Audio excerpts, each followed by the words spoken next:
विद्या ने भी डांटा अभीरा को।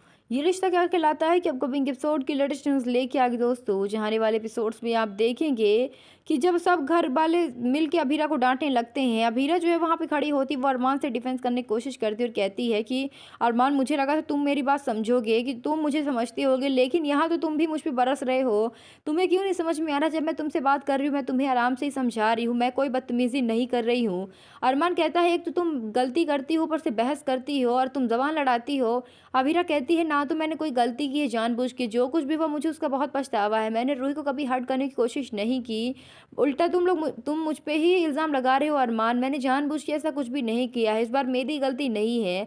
अरमान कहता है, कभी तो तुम बहस करना बंद कर दो, कभी तो बदतमीज़ी मत किया करो। अभीरा कहती है, ना तो मैं तुम्हारे साथ बहस कर रही हूँ, मैं आराम से बात कर रही हूँ, ना ही मैं बदतमीज़ी कर रही हूँ। इसलिए प्लीज़ अरमान, तुम मुझे ये कहना बंद कर दो।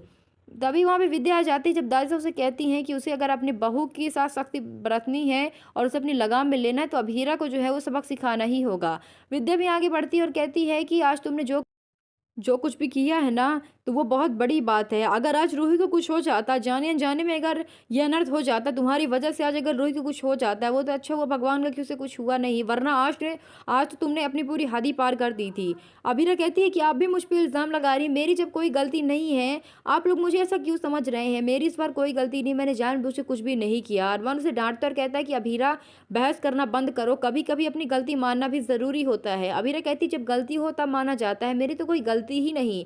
अरमान उसे फिर से डाँटता और कहता है कि अभीरा, रूम चली जाओ, मैंने बोला ना कि तुम रूम में जाओ, और मैं बार-बार ये बात रिपीट नहीं करूँगा।